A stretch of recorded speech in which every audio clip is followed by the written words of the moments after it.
Oh, hello, this is Tak Chung from Walk with Tak. Welcome to my YouTube channel. If you enjoyed this video, please like, subscribe, and share.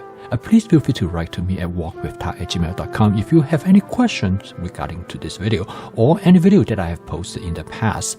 If you have any videos that you would like me to make, please let me know. I'm looking forward to hearing from you.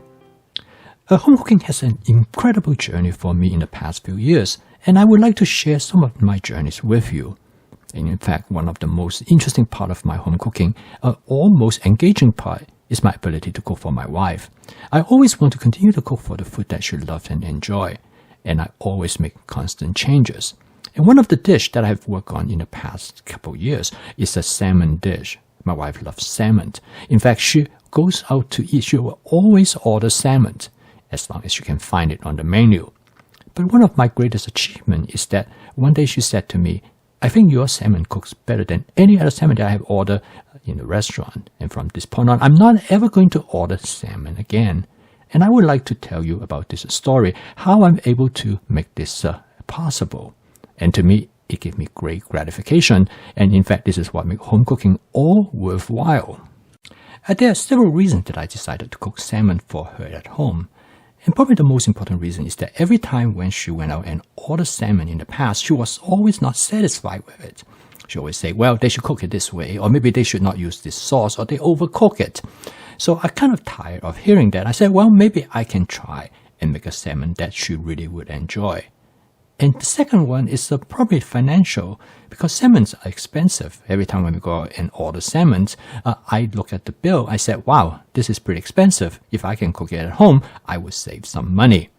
And both of this turned out to be a good reason that I want to make salmon and to cook salmon that she will love and enjoy. Now, there are several ways to cook salmon. And I've been thinking about what is the best way to cook them. And when you go out and eat at restaurants, basically there are three ways that they prepare salmon. They usually cook a whole piece of salmon. They either bake it in the oven, they cook it on a grill, or they fry it in a frying pan. Now, all of this has their pros and cons. The one that bake in the oven usually will cook the salmon more evenly. However, the skin of the salmon that attach to the usually do not taste very good, so you quite often leave the skin. Now, when they grill it, the skin tastes much better because the skin will be now slightly fried and they provide a very nice crispy texture. The problem with that, when you grill it, the salmon could be rather dry. And when you put it on frying pan, this also has similar problem as you would grill it. The skin will be good, but the salmon itself could sometimes be dry. And both of this method has one disadvantage, is that because the salmon has different thickness, when you grill it or when you fry it, the center part of the salmon might be cooked perfectly okay, but the edge of the salmon, which is the thinner part of the salmon, quite often will be overcooked. Now, when you bake it, you don't have this problem. So all these three methods has their pros and cons. So what would be the best method? So when I first started cooking salmon for my wife, I will pan fry it because that's the easiest way to do it. I'll fry it in a wok, I fry the entire piece. And I noticed that maybe what I can do is that I can cut the salmon up into smaller pieces so that the thinner pieces and the thicker pieces, I can fry them individually. Or actually, I can fry them in the same frying pan, but I can fry them according to their thickness. For example, the thin pieces, I would either put it into the wok a little bit later, or I can remove it out earlier while I finish frying the thicker pieces. So this way, all of them will cook to the perfect doneness that I want. And this method turned out to be exactly how I want them to be. The thicker pieces now will cook to the texture I want, and the thinner pieces will do the same. And the end result is that I can cook the entire salmon all to the perfect doneness that I want. Now, there's another really good advantage in using this method, because if I cook the entire piece of salmon, it usually takes me about 5 to 10 minutes to cook it. But now by cutting it into thinner pieces, I'm able to cook it much faster. Usually I'm able to complete the salmon in less than about 2 or 3 minutes. So this is significant time saving.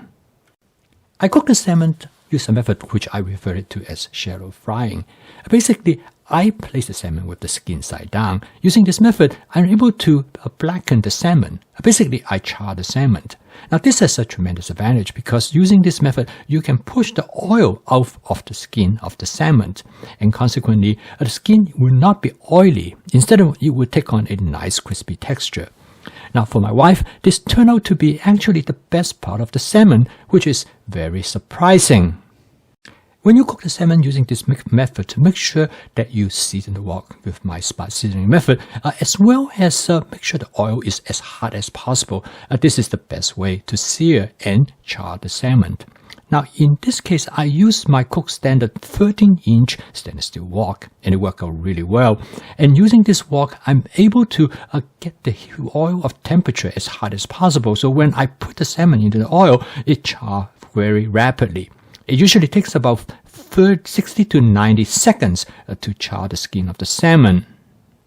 Another significant advantage in cooking this dish is that you can now actually add other food ingredients to the dish. For this particular case, I first start out by adding some minced ginger. These are fresh minced ginger, and my wife loves ginger. So using this method, I'm able to add ginger to create the type of flavor that my wife enjoys. Now, I am also adding some other ingredients that she really enjoys, and one thing is shiitake mushroom. This is dry shiitake mushroom, which in general, I never think of using it in frying salmon like this, because shiitake mushroom are often considered to be as an Asian ingredient. The salmon were considered as a Western ingredient. Both of them, for most people, doesn't seem to mix well. But in this case, it turned out that the flavor complement each other extremely well. For this dish, I add 3 additional vegetables. First is with some green bean, and then some red cabbage, followed by some portobello mushroom. I personally really enjoy green bean, so it is a good way to add a vegetable that I enjoy. The portobello mushroom is a great addition because portobello mushroom pick up oil extremely well. And the oil that are being produced from the skin of the salmon contain high level of omega-3 fatty acid. It's good for portobello mushroom to pick it up from a nutritional standpoint. It also adds flavor to the mushroom. By this point, I have flipped the salmon over for it to fry the other side. At this point, it only takes about additional 30 seconds to cook the salmon to the texture and doneness that I want. Then I switch to a wok spatula and stir fry everything together. I try to stir fry it very gently so that I do not break up the salmon. Now the size of the salmon actually is quite important. You do not want it to be too small, or you do not want it to be too large either. Of course, smaller, it will cook faster. But the culinary experience is much better when the salmon is a little bit bigger in the piece that I've shown here. This way, it will keep the texture of the salmon just right, and the inside of the salmon will stay moist and tender. Okay, now the dish is almost ready. The final ingredients I'm going to add is some additional ginger and minced bell pepper. I'm going to season this dish very lightly, first with some Shaoxing cooking wine, followed by 1 tablespoon of oyster sauce. This dish will be already rich in flavor with all the ingredients that's in there, so I really do not want to season it too heavily. I want to be able to taste the natural flavor of the food ingredients. And the final step is that I'm going to add a little bit of water to create a light sauce. At the same time, I'm going to put the water right over the area there's any food ingredients or sauces that have stuck to the bottom of the wok. It is a way for me to do spot cleaning. It will make cleaning the wok much easier when I bring it to the sink. I'm very glad that I have developed this method to cook the salmon because my wife really liked the salmon, and one of the most attractive aspects in cooking the salmon is the skin. It makes the skin really tasty. Normally, you really do not able to eat the skin of the salmon because it's too oily, but this way, the oil is driven out from the skin. This method is truly a very comprehensive method because it not only allows you to cook the salmon very quickly by cutting it into small pieces, it allows you to cook the salmon evenly so that each piece of the salmon is cooked to their appropriate doneness. But more importantly is that using this dish, the salmon actually turns into a condiment with the vegetables served as main ingredients. Again, it depends on how much vegetable you want to add. You can adjust the amount of vegetables and decide which one is going to stand out more. In this particular dish, the vegetable is a little bit more in abundance than the salmon. There's probably about 2 parts of vegetable to 1 part of salmon. But even better is you can create a vegetable medley using different kinds of vegetable, the kind of vegetable that you love and enjoy. The important thing is that make sure you use vegetable that can cook quickly so that it will match the speed of cooking the salmon. And by adding the vegetable to the salmon, it also modulates how rapid the salmon is being cooked. The end result is that you will find the salmon is absolutely cooked just to the right texture and doneness. And you will find it moist inside, but it has a nice crispy texture on the outside. I have worked on this salmon dish probably for about a couple years. Each time I cook this salmon dish, I thought about how I can improve it. In the beginning, my focus is mainly on to create the texture and the flavor of the salmon that I want. So I spend more time to figure out how to fry the salmon. And as I become much better in cooking the salmon to the texture that I like, I start to consider what other ingredients I will add to the salmon. And of course, in this case, adding the ginger is one thing that my wife really likes. The shiitake mushroom is another aspect that will really improve her experience in eating this salmon. Of course, then I can make compromises by adding other vegetable ingredients that I enjoy, such as the green bean and the portobello mushroom. All in all, I was very pleased at the outcome of this particular dish. And I know next time when I cook it, I probably will switch with different kinds of vegetable. A lot of time depending on what is available to me, as well as how I feel like the salmon to be. After I figured out how to cook the salmon this way, I've been experimenting with different types of salmon.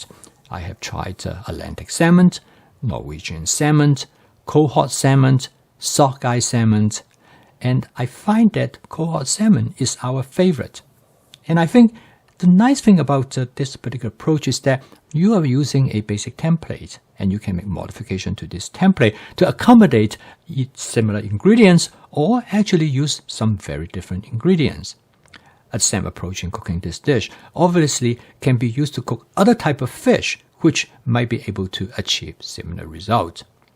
Okay, so I hope you enjoyed this video of how my problem-solving approach in creating a dish using the type of ingredients and I enjoy, as well as able to create a flavor, texture, and doneness that will please my wife's palate. I post a video each day to demonstrate how I use my fast cooking system to make home cooking as part of my daily routine. By using this cooking system, I find home cooking to be fun, creative, and efficient. And if you'd like to learn more about my cooking system, please subscribe to this YouTube channel. So keep on cooking. I will see you tomorrow.